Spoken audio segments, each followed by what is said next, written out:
All right. And now it's my great pleasure to ask Dr. Kaderi Noaga Bukari from the University of Cape Coast in Ghana to talk to us about how these conflicts are being managed in Ghana and what lessons we can draw from them on building peace between pastoralists and farmers. Dr. Bukari, over to you. Okay, good afternoon to all. Thank you very much for the opportunity to be part of it. I hope you can hear me, please. Yes, absolutely. All right. So thank you very much for the opportunity to be part of this very important discussion. I have been traveling, and so that is why I joined earlier. I earlier sent an email about that, but I'm happy I'm part of this meeting.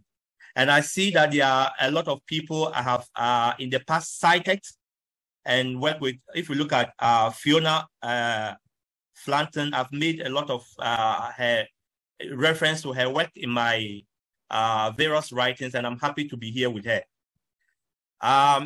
In the case of Ghana, I will begin first of all by looking at the historical relation that exists between farmers and herders, the triggers of conflicts that are occurring between them, what is making these conflicts more violent, and state responses to this conflict, and what I think can be done to bring about peace between farmers and herders in Ghana. Now, indeed, but Dr. Bukari, remember to do all that in no more than 7 minutes. More than 7 minutes? No more than 7 minutes, maximum 7 minutes. Okay, I will quickly do that. So I want to say that historical relation between farmers and herders in Ghana actually started prior to independence, and because of the movements of Fulani herders in and out of Ghana. But academic literature often talks about their permanent settlement in Ghana to have occurred only in the 1950s. And these were motivated by 3 main factors: the Sahelian droughts, the establishment of the cattle farms by the colonial government, and the interest in cattle trade by other people within the Ghanaian context.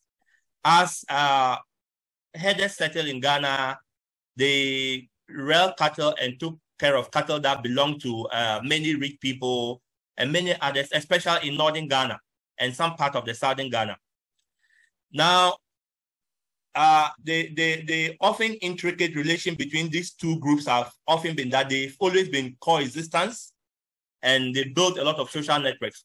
Farmers entrust cattle to herders to take care of, whilst cattle also use their cattle to plow on people's farms, as well as do a lot of farming and other related activities for them. But this relation have often also been marred by conflicts. And many of these conflicts are often violent, resulting in the death of many people. I mean, since for the last years, since my own count, more than 100 people have died as a result of these clashes between farmers and herders.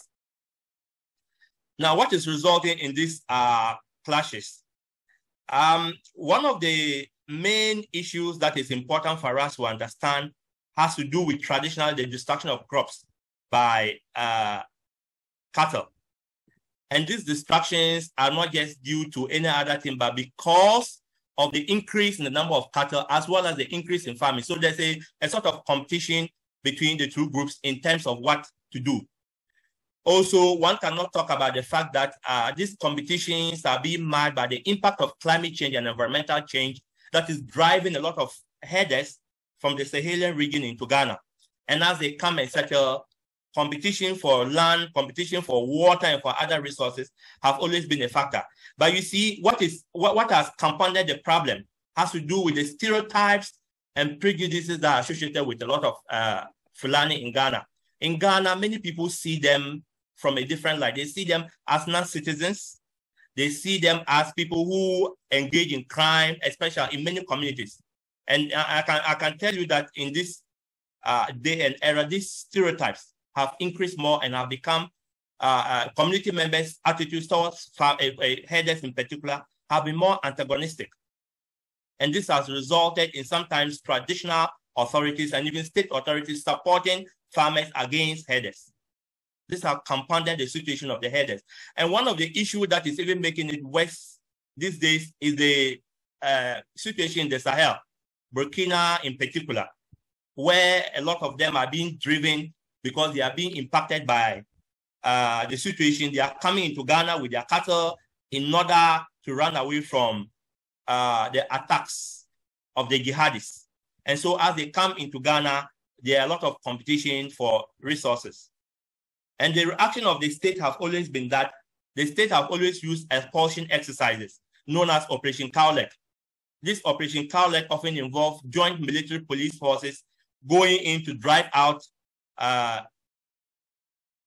herders who are termed alien on Ghanaian lands out of the communities because of the response of communities to this thing. If you look at Ghana, mainly in the northern parts of Ghana, the acceptability of herders is much better than that of the southern part of Ghana. So in the transition zone, especially around Agogo and the Ahafo regions of Ghana, the clashes have become more. And these are resulting in so many responses by the state through the use of force to drive out herders out of the region. But one of the things we also have to understand is the fact that many of the cattle that are taken care of by the herders are owned by Ghanaian rich cattle owners who run on this to make a lot of money.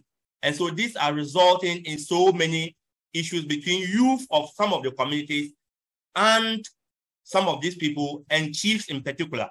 There's a perception that the chiefs are supporting herders against some of this. And so it's leading to new conflicts, new generation conflicts that are occurring within the Ghanaian society. So the response have also been the use of what we call sedentarization as a policy, where the state is now establishing cattle ranches where cattle are being forced to go into these ranches. And that is also leading to some response from some communities who are saying that this cattle, a lot of these cattle are moving into their communities. And as a result, it is creating a kind of competition between them and the farmers. And which land are we going to give out for the settlement of these herders? Also, one of the responses have always been the establishment of cattle committees to respond to this. One unique area that I want to emphasize is an area in northern Ghana called Bupe. In this area, the traditional ruler decided that he will form a committee comprising both farmers and herders. One of the problems about compensation payment has always been that it's always been skewed towards only the farmers, where farmers determine how much should be paid for destruction of crops.